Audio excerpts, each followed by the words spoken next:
Welcome to మన Bheemili news. ముందుగా బులెటిన్లోని హెడ్లైన్స్. గాలివీడు ఎంపీడీఓ జవహర్ బాబుపై వైసీపీ నేత దాడి చేయడం, డిప్యూటీ సీఎం పవన్ కళ్యాణ్ ఆగ్రహం. మెగా జాబ్ మేళా ఏర్పాటు చేసిన ఆంధ్ర రాష్ట్ర నైపుణ్యాభివృద్ధి సంస్థ. మాజీ ప్రధాని మన్మోహన్ సింగ్ గారికి నివాళులర్పించిన టీడీపీ నాయకులు. వైద్య వృత్తి ఎంతో పవిత్రమైనదని అందరూ దైవంగా కొలిచే ఈ వృత్తి.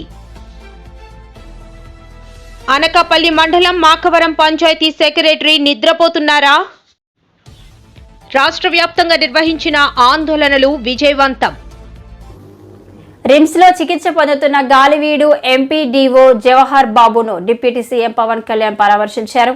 ఎంపీడీఓను పరామర్శించి వైసీపీ నేతల దాడికి సంబంధించి బాధితుడిని కుటుంబ సభ్యులను వివరాలు అడిగి తెలుసుకున్నారు. బాధితుడు ఎంపీడీఓ జవహర్ బాబుకు కుటుంబ సభ్యులకు నేనున్నాను అని ధైర్యంగా ఉండమని పవన్ భరోసా ఇచ్చారు.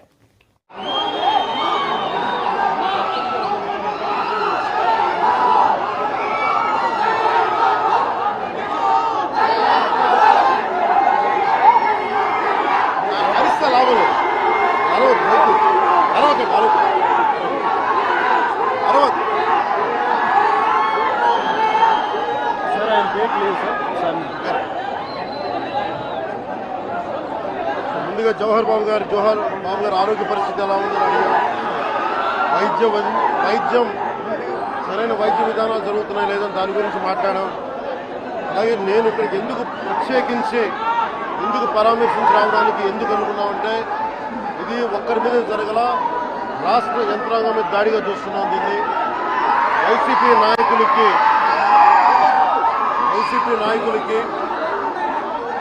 11 సీట్లకు ప్రజలు పరిమితం చేస్తున్నా కానీ ఇంకా అహంకారం చావాలా. ఈ అహంకారం తగ్గే వరకు నేను మీరు ఇష్టానికి మాట్లాడిన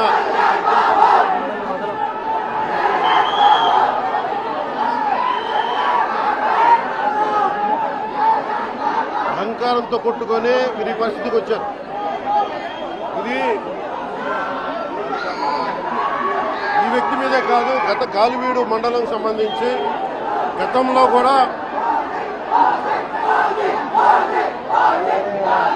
ఏంటా మీరు ఎప్పుడు ఏ స్లోగన్ ఇవ్వాలో మీకు తెలియదు. పక్కరండి.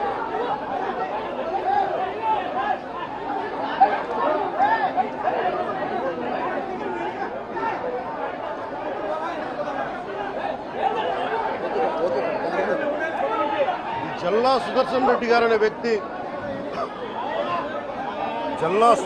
గారు అనే వ్యక్తి ఈరోజు జవహర్ బాబు గారి మీద దాడి చేయడం కాదు, ఇతనికి దాడి చేయడం అనేది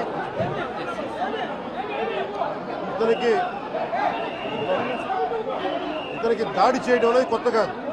జల్లా సుదర్శన్ రెడ్డి గారి గతంలో కూడా ఈయన ఇదే ఎంపీడీఓలో ప్రతాప్ గారి మీద దాడి చేశారు, శేఖర్ నాయక్ గారి మీద దాడి చేశారు, అలాగే శ్రీనివాసులు రెడ్డి గారి మీద దాడి చేశారు. ఇది వీళ్ళ రాజ్యాలు అనుకుంటా ఉన్నారు. ఇష్టానికి మేము చేసుకోవచ్చు.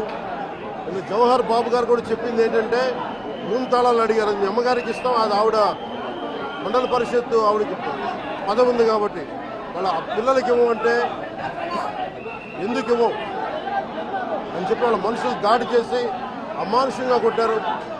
ఆయనకి హై బీపీ ఉన్న వ్యక్తి, హార్ట్ ప్రాబ్లం ఉన్న వ్యక్తి, పైగా కూర్చోబెట్టి కులాన్ని దూషించడం.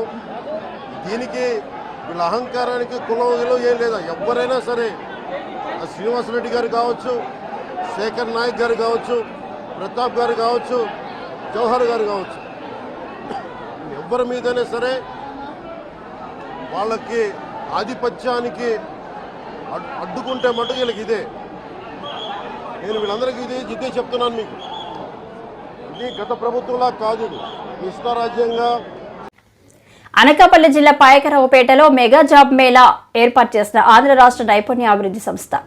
మేళాలో పాల్గొని ప్రారంభించిన హోంమంత్రి వంగలపూడి అనిత, జిల్లా కలెక్టర్ విజయకృష్ణన్, హోంమంత్రి వంగలపూడి అనిత కార్యక్రమాన్ని ఉద్దేశించి మాట్లాడుతూ, జాబ్ మేళా ఏర్పాటు చేసిన ఆంధ్ర రాష్ట్ర నైపుణ్యాభివృద్ధి సంస్థ మేళాలో పాల్గొని ప్రారంభించిన హోంమంత్రి వంగలపూడి అనిత, జిల్లా కలెక్టర్ విజయకృష్ణన్, హోంమంత్రి వంగలపూడి అనిత కార్యక్రమాన్ని ఉద్దేశించి మాట్లాడుతూ, నేటి యువత రేపటి దేశ భవిష్యత్. తల్లిదండ్రులు కూలి పనులు చేస్తూ పిల్లలను ఉన్నత చదువులు చదివిస్తున్నారు. వారికి ఆర్థిక స్తోమత లేకపోయినా పెద్ద చదువులు చదివిస్తున్నారు. నేడు యువత నిరుద్యోగ సమస్యతో ఇబ్బంది పడుతున్నారు. గత ఎన్నికల్లో యువతకు ఉద్యోగ అవకాశాలు కల్పిస్తానని హామీ ఇచ్చాను. ఇచ్చిన మాట ప్రకారం మెగా జాబ్ మేళా ఏర్పాటు చేశాం. 53 కంపెనీలు ఈ మేళాలో పాల్గొన్నాయి. 2500 ఉద్యోగాలు భర్తీ. కంపెనీలు వస్తే తమ పిల్లలకు మంచి భవిష్యత్తు ఉంటుందని రైతులు విలువైన భూములు ఇచ్చారు. పాయిక్రావుపేటలో పిల్లలు మట్టిలో మాణిక్యాలు. ప్రతి ఒక్కరికి ఉద్యోగం వస్తుందని భావిస్తున్నాను. ఒకవేళ ఉద్యోగం రాకపోయినా నిరుత్సాహం పడకండి. మరో 3 నెలల్లో మెగా జాబ్ మేళా నిర్వహిస్తారు. ఆడపిల్లలైనా మగపిల్లలైనా ఉద్యోగాలకి అవకాశం ఉన్నప్పుడు అదేంటారు కదా, ఎక్స్ప్లోర్ అవ్వాలి, బయటికి వెళ్ళాలి, నలుగురి మధ్యలో తిరగాలి, ఏం జరుగుతుందని తెలుసుకోవాలి, మంచి ఏదో చెడేదో అవగాహన కల్పించుకోవాలి.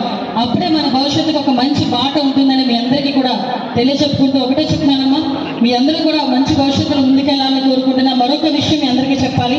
నేను 25,000 నేను టార్గెట్ పెట్టుకుంటే మన గౌరవ చంద్రబాబు నాయుడు గారు నాకు దగ్గర పాయకులపేట నియోజకవర్గంలో 60,000కు పైగా ఉద్యోగాలు ఇచ్చే అవకాశాలు నాకు ఈరోజు కల్పించారు. అది నిజంగా చాలా ఆనందదగ్గ విషయం. ఎందుకంటే ఎప్పటి నుంచో 2014 నుంచి 2014-19 టైంలో నేను ఎమ్మెల్యేగా ఉండేటప్పుడు ఇక్కడ ఏపీఐసీకి ఎక్వేట్ చేసిన 4,000 ఎకరాల్లో ఆ రోజు రైతులందరూ కూడా ముందుకు వచ్చి ఆ రోజు ఇక్కడ కంపెనీలు వస్తే మా పిల్లల భవిష్యత్తు బాగుంటుందని చాలా మంది రైతులు వచ్చారు. దగ్గర 4,500 ఎకరాలు ఆ రోజు మేము ఎక్వేట్ చేయగలిగాం. నా అదృష్టం మరి ఏంటో తెలియదు, కానీ మీ దురదృష్టం నా అదృష్టం. లాస్ట్ 5 సంవత్సరాలు ఒక కంపెనీ కూడా రాదు. మళ్ళీ మేము ఎమ్మెల్యే గెలిచి ఇక్కడ మినిస్ట్రీ ఇచ్చిన తర్వాత మళ్ళీ ఇక్కడ బల్క్ డ్రగ్ పార్క్కి మన సెంట్రల్ గవర్నమెంట్ నుంచి శాంక్షన్ అవ్వడం, ఆ పార్క్ బల్క్ డ్రగ్ పార్క్ అయిపోయిన వెంటనే సుమారుగా 100 కంపెనీల పైగా ఈ రోజు లైన్లో ఉండడం ఒక ఎత్తు అయితే, ఆసిమెటల్కి సంబంధించి ఒక స్టీల్ ప్లాంట్ కన్స్ట్రక్షన్ చేయడానికి కూడా ఈరోజు వాళ్ళు ముందుకు రావడమే కాదు, గౌరవ చంద్రబాబు నాయుడు గారు, పవన్ కళ్యాణ్ గారు, లోకేష్ బాబు గారు దీని మీద ప్రత్యేకమైన దృష్టి పెట్టి నక్కపల్లి ఏరియాలో కనుక అది వస్తే మన అక్కడ ఉన్న చుట్టుపక్కలందరికీ కూడా ఉద్యోగ అవకాశాలు బాగుంటాయని చెప్పి ఈరోజు అక్కడ కూడా శాంక్షన్ చేయడం జరిగింది. ఒక్కసారిగా మనం ఆలోచించుకుంటే ఫస్ట్ ఫేజ్లోనే 65,000 కోట్ల రూపాయలు పెట్టి వాళ్ళు పెట్టుబడి వాళ్ళు ఎస్టాబ్లిష్ చేసి నాకు ఇచ్చిన మాట ఏంటంటే 2029 టైంకి మేము ఆ స్టీల్ ప్లాంట్ రన్నింగ్లోకి తీసుకొస్తామని చెప్పారు. దాని అర్థం ఏంటంటే ఇంచుమించుకి ఎన్ని వేల మందికి ఉద్యోగ అవకాశాలు కల్పించుకుంటే ఒక్కసారి మనం కూడా ఆలోచన చేసుకోవాలి. ఎందుకు ఈ మాట చెప్తున్నానంటే, ఉద్యోగాల గురించి ఎక్కడికెక్కడికో వెళ్ళే పరిస్థితి ఉన్నప్పటికీ కూడా మన నియోజకవర్గంలోనే మీకు దగ్గరలోనే ఉద్యోగ అవకాశాలు కూడా మన ఎదురుగా కనిపిస్తున్నాయి. కాబట్టి ఎక్కడ కూడా డిస్కరేజ్ అవ్వద్దు, డిసప్పాయింట్ అవ్వద్దు. Be brave, all the best all of you. మీరు మంచిగా స్థిరపడాలి, అందరూ కూడా మంచిగా ఆలోచన చేయాలి. మీ అందరూ కూడా బాధ్యత ఒకటి ఉంది. ఈ మధ్య కాలంలో ఈ డ్రగ్స్ మీద, గంజా మీద మేమందరూ కూడా పోరాటం చేస్తున్నాం. మీ అందరి గురించి కూడా ఆ పోరాటంతో పాటు మీ అందరి సహకారం కూడా నేను మీ అందరి దగ్గర కోరుకుంటూ ఒక మంచి అవకాశం ఇచ్చిన మీ అందరికీ కూడా ప్రత్యేకంగా ధన్యవాదాలు తెలియజేసుకుని, స్కిల్ డెవలప్మెంట్ వారికి, అదేవిధంగా కలెక్టర్ గారికి, ముఖ్యంగా శ్రీప్రకాష్ విద్యా సంస్థలకి ప్రత్యేకంగా నేను ధన్యవాదాలు, నమస్కారాలు తెలియజేసుకుంటూ సెలవు తీసుకుంటున్నా. జై హింద్. నియోజకవర్గంలో మెగా జాబ్ మేళా పెట్టడం జరిగింది. ఈరోజు government officials, skill development centre వారు, అదేవిధంగా గౌరవ కలెక్టర్ గారు కూడా ఈరోజు శ్రీప్రకాష్ స్కూల్ వాళ్ళ సారథ్యంలో వాళ్ళ తాలూకా హోస్టింగ్ లో ఈరోజు మంచి పెద్ద మెగా జాబ్ మేళా ఈరోజు కండక్ట్ చేయడం జరిగింది. దగ్గర 4,000 మందికి పైగా ఈరోజు యువకులందరూ కూడా ఇక్కడ హాజరవడం జరిగింది. దగ్గర 2,800 మంది. మాజీ ప్రధాని మన్మోహన్ సింగ్ కి నివాళులు అర్పించిన మంత్రి ఆనం రామనారాయణ రెడ్డి. టీడీపీ రాష్ట్ర అధ్యక్షుడు పల్లా శ్రీనివాసరావు, టీడీపీ నాయకులు ఈ మేరకు టీడీపీ నాయకులు మాట్లాడుతూ దేశం ఒక గొప్ప నాయకుడిని కోల్పోయిందని అన్నారు. అత్యంతాలు ఎన్నో భరించుకోవడంలో ఈ యొక్క స్థానాన్ని ఈవేళ మాకు ఇచ్చారంటే మీ అందరికీ నమస్కారమే మనం పొందుతాను. ఇటు ఒక్కల కోట్లు మనకి లోకి స్థాయిలో మనకి చాలా దగ్గర గౌరవిస్తున్నారంటే మీరందరూ మేము కూడా జిల్లా నాయకులు అందరూ ఈ అందరికీ కారణం మన పిఎం దేవుళ్ళనే చెప్పి కోరుకుంటున్నాం. ఎంత పెద్ద మెడికల్ హాస్పిటల్, పెద్ద హాస్పిటల్స్ కూడా మనమే కావాలని కోరుకుంటున్నారంటే అందరికీ మనం మీరే రెన్యూల్ కంటండి అని చెప్పేసి అలాంటి ప్రతి ఒక్కరు కూడా ఈ కార్యక్రమాన్ని విజయం చేయాలి. ఈ 60 సంవత్సరాల వార్షికోత్సవం కూడా మనం పెట్టాం. ఎంతో దయచేసి అందరూ కార్యక్రమాన్ని విజయవంతం చేయాలి. భరత్ గారు కూడా ప్రతి ఒక్కరు హాస్పిటల్ ఉండాలని చెప్పేసి కోరుకుంటూ మన లక్ష్మీ గారు ఇప్పుడు చాలా చల్లనటువంటి వ్యక్తి మాట్లాడే పరిస్థితిలో ఈ అసోసియేషన్ వ్యవస్థాపక అధ్యక్షులైనటువంటి మన భరద్వాజ్ గారిని మనందరము స్మరించుకుంటూ పోలియో డే అని, ఒకరోజు ఎయిడ్స్ డే అని, ఒకరోజు డయాబెటీస్ డే అని, ఇలాగ రకరకాలు ఉన్నాయి. అలాగే మనకి కూడా బిఎంపి డే అనేది డిసెంబర్ 27న ప్రతి సంవత్సరం మేము దీన్ని జరుపుకుంటున్నాం. ఇప్పటికి 62 సంవత్సరాలు దీన్ని జరుపుకున్నందుకు ఈ అవకాశం ఇచ్చినటువంటి మెంబర్లందరికీ అలాగే దీని గురించి వివేకారు గారికి చెప్పినట్లే వివేకారు గురించి ఆ కార్యక్రమం చేయడానికి సహకరించినందుకు ధన్యవాదాలు తెలియజేస్తూ ఉన్నాం. తర్వాత బిఎంపీ అసోసియేషన్ ప్రతి వ్యక్తి వాట్సాప్ లో ఒకసారి బిఎంపీ బ్రేక్ ఓపెన్ చేసి ప్రతి రోజు ఏదో మంచి కార్యక్రమం పెడుతున్నారు. ఏదో రాజు గారు ఒకసారి మీరు చూసి దాన్ని విని మీరు ప్రాక్టీస్ చేస్తే చాలా ఆనందంగా ఉంటారని నా ఒక కోరిక. నేను బిఎంపీ అసోసియేషన్ పెద్దలందరికీ ధన్యవాదాలు తెలియజేస్తూ ఎంతో వినిపిస్తాను. 70s, 80s, 90s లో అంటే ఆ 30 years ఆల్మోస్ట్ సైకిల్ వేసుకొని ఈవెన్ పొలాల పట్ల మీద కూడా పట్టుకొని వెళ్తే ఆ రోజు ఎలుగుపట్లు అడవి పందులు ఇవన్నీ ఉంటున్నప్పుడు అక్కడ మనుషులు కూడా వెళ్ళి మా నాన్న వైద్యం చేసేవాళ్ళు. ఈ రోజు ఇక్కడ 60 సంవత్సరాలు దాటిన వాళ్ళు ఎవరైతే ఉన్నారో ఈ రోజు మళ్ళీ మా నాన్నని గుర్తు చేసుకుంటున్నారో ఆ 60 సంవత్సరాలు పైబడి ఫెలిసిటేషన్ పొందబోతున్న ప్రాక్టీషనర్స్ గురించి మారిపోయింది. ఆ రోజు ఉన్న డాక్టర్లుగా ఉన్నటువంటి రెస్పెక్ట్కి ఈ రోజు మీరు ఇక్కడ ఉన్న ప్రాక్టీషనర్స్ చాలా మంది ఊర్లో మీరు సర్వీసెస్ అందిస్తున్నప్పటికీ కూడా 60 సంవత్సరాలు పైబడి ఉన్న మనుషుల తాలూకా నీతి నిజాయితీ, ఈ రోజు ఉన్నటువంటి నీతి నిజాయితీ, ఆ రోజు మీరు ప్రజలకు ఉన్నటువంటి అందుబాటు, ఈ రోజు ఉన్నటువంటి అందుబాటులో మిగతా విషయాల్లో తేడా ఉండొచ్చేమో కానీ ఆర్ఎంపీ పిఎంపీలకి ఆ రోజు ఎంత గౌరవం ఉందో ఈ రోజు అంతే గౌరవం ఉంది. వైద్య వృత్తి ఎంతో పవిత్రమైనదని అందరూ దైవంగా కొలిచే ఈ వృత్తి నిర్వహిస్తున్న వైద్యులంతా నిబద్ధతతో విధులు నిర్వహించాలని ప్రముఖ వైద్యులు డాక్టర్ దానేటి శ్రీధర్ పిలుపునిచ్చారు. వైద్యం చేసేవాళ్ళు ఈ రోజు ఇక్కడ 60 సంవత్సరాలు దాటిన వాళ్ళు ఎవరైతే ఉన్నారో ఈ రోజు మళ్ళీ మా నాన్నని గుర్తు చేసుకుంటున్నారో ఆ 60 సంవత్సరాలు పైబడి ఫెలిసిటేషన్ పొందబోతున్న ప్రాక్టీషనర్స్ గురించి మారిపోయింది. ఆ రోజు ఉన్న డాక్టర్లుగా ఉన్నటువంటి రెస్పెక్ట్కి ఈ రోజు మీరు ఇక్కడ ఉన్న ప్రాక్టీషనర్స్ చాలా మంది ఊర్లో మీరు సర్వీసెస్ అందిస్తున్నప్పటికీ కూడా 60 సంవత్సరాలు పైబడి ఉన్న మనుషుల తాలూకా నీతి నిజాయితీ, ఈ రోజు ఉన్నటువంటి నీతి నిజాయితీ, ఆ రోజు మీరు ప్రజలకు ఉన్నటువంటి అందుబాటు, ఈ రోజు ఉన్నటువంటి అందుబాటులో మిగతా విషయాల్లో తేడా ఉండొచ్చేమో కానీ ఆర్ఎంపీ పిఎంపీలకి ఆ రోజు ఎంత గౌరవం ఉందో ఈ రోజు అంతే గౌరవం ఉంది. మీరు కరెక్ట్ అనుకుంటే మీరు క్లాస్ కొట్టుకోండి. మీరు గ్రామాల్లో ప్రాక్టీస్ చేస్తున్నారు అని నమ్మకంతో మీకు శుభాకాంక్షలు తెలియజేస్తున్నాను. నా మాటలు అది కరెక్ట్ అని మీకు అనిపిస్తే మీరు అందరూ క్లాస్ కొట్టుకోండి. ఓకే, నెక్స్ట్ వస్తాను.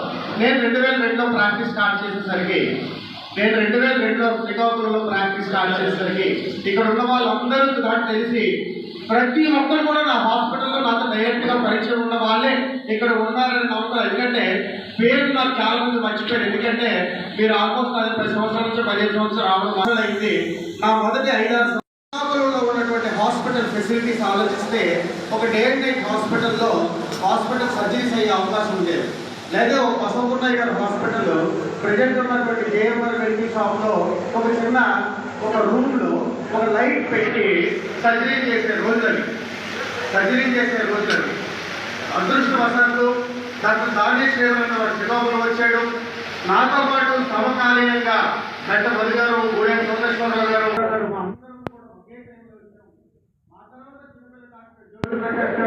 వీరందరూ వచ్చారు. మళ్ళీ మాతో పాటు ఫోన్ వెంకటరావు గారు, మన మురళి, అమ్మాయి మెడికల్. ఈ రోజు మంచి ఆండ్రాయిడ్ సెల్ ఫోన్ iPhone 16, 18 ఎలా వచ్చాయో మెడికల్ టెక్నాలజీ కూడా మారుతూ వచ్చింది. ఎంత బాగా మన ఊర్లో కార్డియాలజిస్ట్ 10 మంది ఉంటారని, న్యూరో సర్జన్స్ 10 మంది ఉంటారు. స్పెషాలిటీ గ్యాస్ట్రోఎంట్రాలజీ, ఇలాగే ఎండోస్కోపీ, ఇలాగే ఇంత పెద్ద స్పెషాలిటీ ఈవెన్ నా విషయంకి వస్తాయి. సో అదృష్టవశాత్తు మీకు ఇక్కడ ఉన్నటువంటి అనకాపల్లి మండలం మాకవరం పంచాయతీ సెక్రటరీ నిద్రపోతున్నారా? అనకాపల్లి మండలం మాకవరం గ్రామం సర్వే నంబర్ 97/1 23, 98/22, 73/141 వరకు నోటీస్ జారీ చేయలేదు. శ్రీరాజ క్రషర్ మీద ఎటువంటి అనుమతులు లేవు అని గ్రామస్తులు ఆందోళన. క్రషర్కి పంచాయతీ అనుమతులు ఉండాలి, కాకపోతే దీనికి లేవని చెప్తున్న గ్రామస్తులు అదేవిధంగా పొల్యూషన్ కంట్రోల్ ఉల్లంఘించి క్రషర్ నడుపుతున్నారు. దీని వలన చుట్టుపక్కల ఉన్న గ్రామస్తులు కిడ్నీ బాధితులు ఆసుపత్రి పాలవుతున్నారు. దీని మీద వెంటనే అధికారులు చర్యలు తీసుకోవాలి, లేని ఎడల పొల్యూషన్ ఆఫీస్ వద్దకు వెళ్లి ముట్టడిస్తామని గ్రామస్తులు చెబుతున్నారు. ఈ నెల 27వ తారీఖున క్రషర్ వద్దకి అధికారులు వచ్చి దీనికి ఎటువంటి అనుమతులు లేవని నిర్ధారణ తేల్చి చెప్పినా అధికారులకు ఉల్లంఘించి రాత్రిపూట క్రషర్ కొనసాగుతున్నారు. దీని మీద వెంటనే పై అధికారులు తక్షణమే చర్యలు తీసుకోవాలి, గ్రామస్తులను ఆందోళన చెందుతున్నారు. మాకవరం పంచాయతీలో సుమారుగా ఒక 3 క్రషర్లు ఉన్నాయి. దాంట్లో ఒక 15 సంవత్సరాలుగా రోటాక్ స్టోన్ క్రషర్ అని చెప్పి ఏర్పాటు చేయడం జరిగింది. ఆ యాజమాన్యం, ఆ క్రషర్ యాజమాన్యం ఏదైతే ఉందో మా పంచాయతీ నుంచి ఆల్రెడీ గతంలో అప్రూవల్ తీసుకున్నారని చెప్పేసి అన్నారు. కానీ అది ఎంతవరకు అప్రూవల్ ఉందా లేదా, కరెక్టా కాదా అని చెప్పేసి మేము ఆర్టీ యాక్ట్లో కంప్లైంట్ పెట్టడం జరిగింది. ఆ కంప్లైంట్ తీసుకున్న తర్వాత సెక్రటరీ గారు ఎటువంటి పర్మిషన్స్ కూడా లేవని చెప్పేసి మాకు ఎండార్స్మెంట్ ఇవ్వడం జరిగింది. దాని మీద మేము పంచాయతీలో నిన్న యూఆర్డీ గారి స్పెషల్ ఆఫీసర్ని రప్పించి కంపెనీ యాజమాన్యం కూర్చోబెట్టి గ్రామస్తులందరూ అలాగే మా కుర్రవాళ్ళు పబ్లిక్ కూర్చొని మాట్లాడడం జరిగింది. దీంట్లో మరి శ్రీరాజ ప్రాజెక్టుకి ఎటువంటి పర్మిషన్ లేవు అని మాకు అక్కడ నిన్న నిర్ధారణ జరిగింది. సో దీని మీద 2వ తారీఖు నుంచి 8వ తారీఖు లోపల పబ్లిక్ హియరింగ్స్ పెడతాం. దీని మీద మీ దగ్గర ఏటేటి పేపర్స్ ఉన్నాయి, మీ ఫైల్ అంతా పట్టుకొచ్చి సబ్మిట్ చేయాలని చెప్పి ఆఫీసర్ గారు చెప్పారు. మరి అప్పటి వరకు కూడా క్రషింగ్ ఆఫ్ చేసి మీరు స్థానిక నాయకులకు పబ్లిక్ కూడా సహకరించాలని చెప్పి చెప్పడం జరిగింది యాజమాన్యానికి. మరి చెప్పిన తర్వాత కూడా నైటు క్రషింగ్ చేయడం జరిగింది. దీని మీద 15 సంవత్సరాలుగా ఈ క్రషర్ ఆల్రెడీ వ్యాపారం చేస్తుంది. దీంట్లో రోటాక్ అనే ఓనర్ గారు ఏంటంటే ఫస్ట్ పెట్టడం జరిగింది.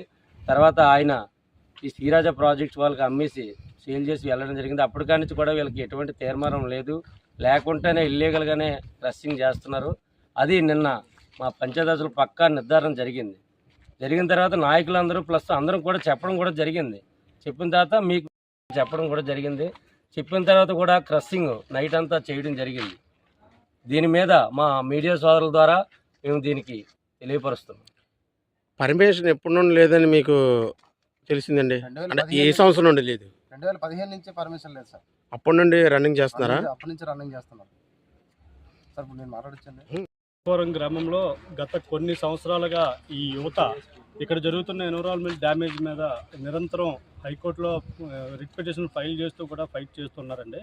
కానీ అధికారుల నుంచి ఎటువంటి స్పందన అనేది కరువు అవుతుంది. మరి అధికారులు ఎందుకు అలా సైలెంట్గా ఉంటున్నారో తెలియదు. గత 15 సంవత్సరాలుగా పంచాయతీ అనుమతులు లేవని సాక్షాత్ యూఆర్డీ గారు కన్ఫర్మ్ చేస్తారు. బట్ యాక్షన్ ఎందుకు తీసుకోరో మాకు అర్థం కాదు. పొల్యూషన్ నామ్స్ ప్రకారం క్రషింగ్ యూనిట్ ఎప్పుడు కనబడకూడదు. ఇప్పుడు మన బ్యాక్ స్టేట్ యూనిట్.